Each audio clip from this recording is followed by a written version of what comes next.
for ver o exemplo da figura, né? Eis aqui um exemplo de divergência de classes sociais, né? A mulher que pede o seu filho para ir pedir alguma coisa, né, alguma esmola, e o filho que recebe um iPad, né, do pai, né?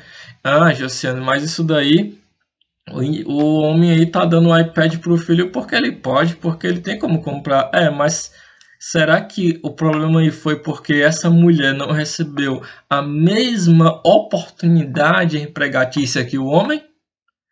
Porque se a mulher não tiver recebido a mesma oportunidade empregatícia, o mesmo valor moral, o mesmo valor educacional, então eu tenho também aí o contexto da discriminação de gênero, tá certo? Passando aqui de página do slide. Contexto das características, né, construídas pelo indivíduo. Tipos e características construídas pelo indivíduo, que é o contexto da identidade, né? Vai existir 3 tipos de identidade, né? No finalzinho do slide passado, vocês viram, né, como se constrói a identidade, mas quais são as identidades? São 3. A identidade pessoal, né, que é essa identidade que envolve a percepção subjetiva que o sujeito tem da sua individualidade, né? Ou seja, eu sei porque o Lucas é o Lucas, eu sei porque a Frankilane é a Frankilane, e eu sei porque o Josiano é o Josiano, porque cada um tem a sua individualidade, a sua forma de viver, né? A sua forma de estar de acordo com os padrões da sociedade. E existe a identidade social, né? Essa identidade social ela resulta da interação que constantemente estabelecemos com o meio social em que estamos inseridos e que ajuda a definir a nossa consciência social. Nesse caso da identidade social, né, é como eu vou entender e vou compreender o que o outro pensa de mim e como eu vou agir de acordo com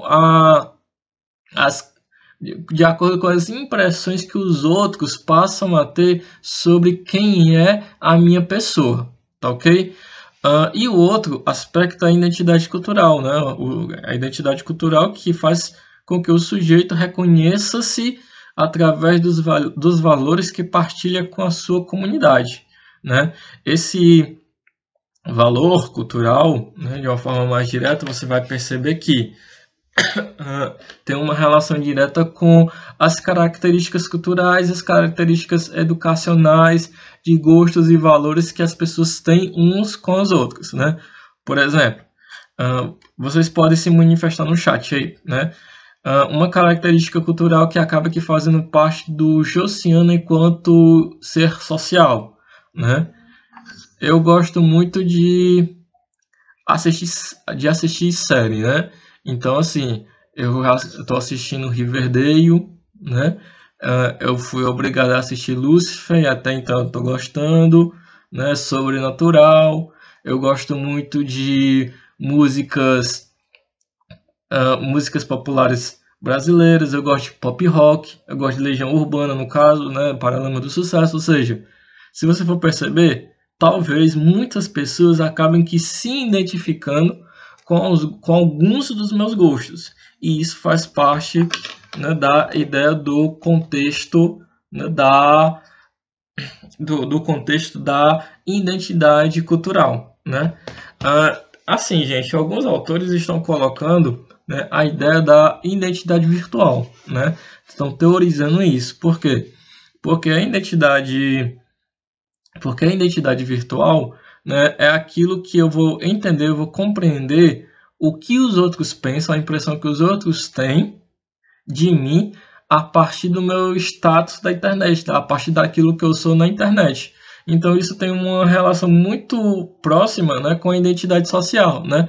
Por exemplo, quem nunca que as pessoas pensem bem de vocês? Então, com certeza, quando vocês entraram aqui no Maria Dolores, né, na nossa escola, né, com certeza vocês devem ter colocado assim no status do Instagram, né, naquela parte da biografia. Agronegócio 1/3, enfermagem 1/3, né, a informática 1/3, finanças 1/3, né? Aí a partir do momento que o outro vê, né, essas características atribuídas versus características atribuídas no contexto virtual, no contexto da, como é que eu posso dizer, no contexto do status das redes sociais de vocês já vão perceber que o outro pensa de vocês de uma forma mais direta e mais ligada àquilo que vocês colocaram no status, né? Por exemplo, se eu não colocasse, por exemplo, eu também tenho minha biografia formada, né? Biografia no Instagram.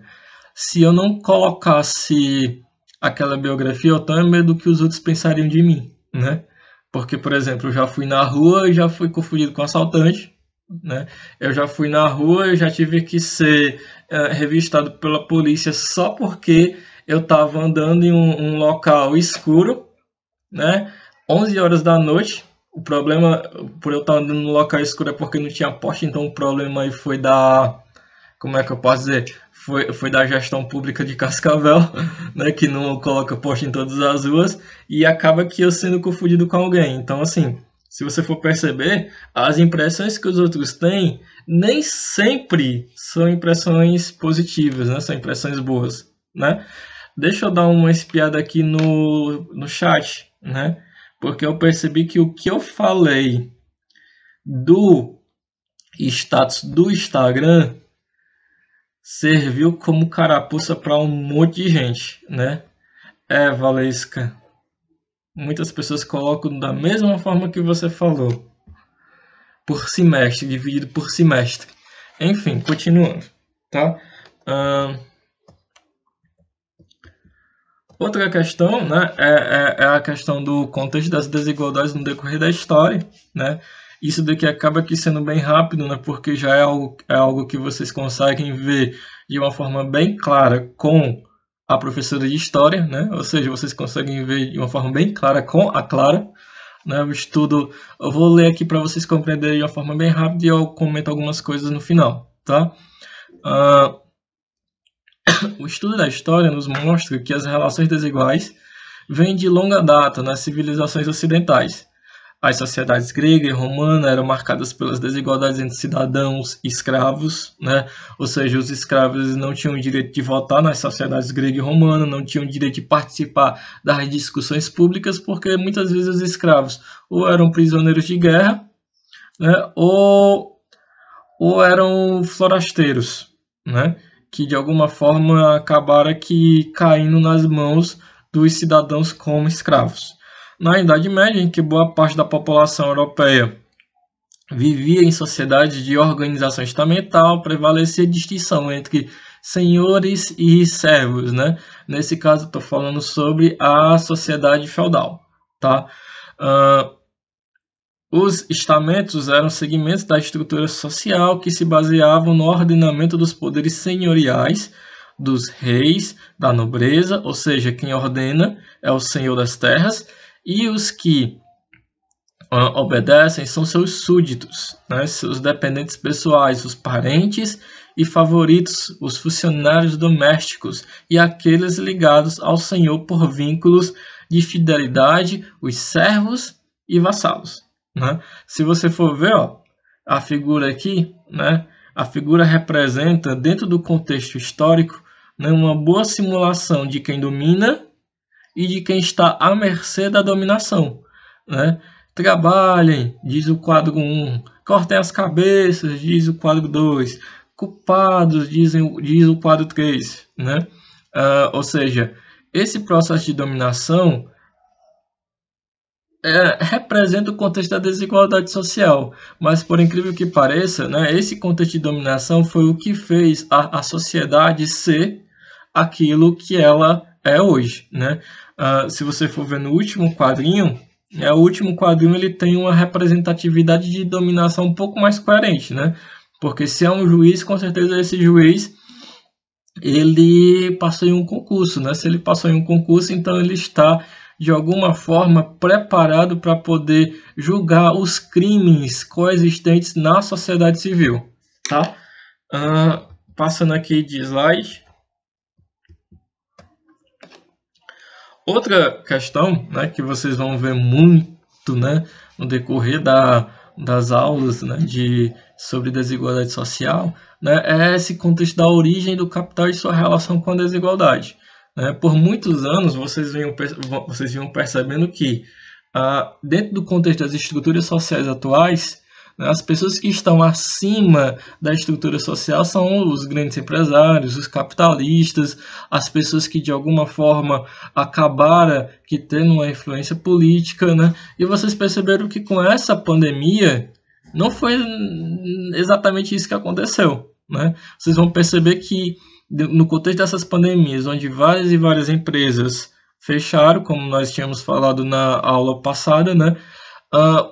Os empresários, os capitalistas colocaram pressão no governo para poder abrir as suas empresas. Por quê? Porque elas têm noção de que se elas não tiverem o empregado, se eles não tiverem o funcionário, o produtor, né, se ele não tiver o dono da mão de obra barata, ele vai falir. Né? O empresário tem noção disso, tá? Uma leitura bem rápida aqui desse contexto do slide.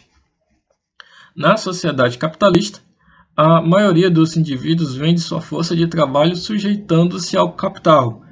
Este pode ser produtivo, ligado às indústrias de transformação e extração, à agricultura ou à pecuária, no caso financeiro, bancos, seguradoras ou em serviços, comunicação, comércio, transportes, entre outros.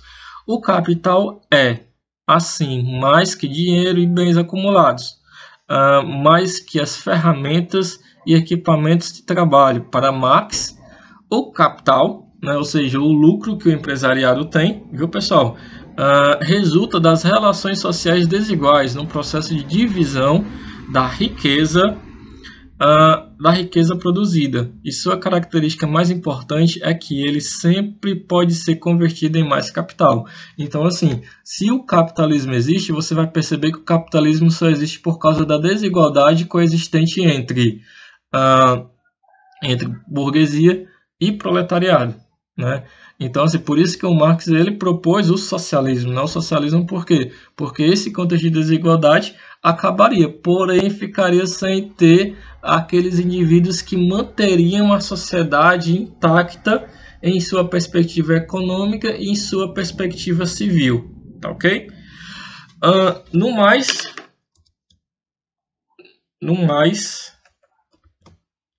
é isso, tá?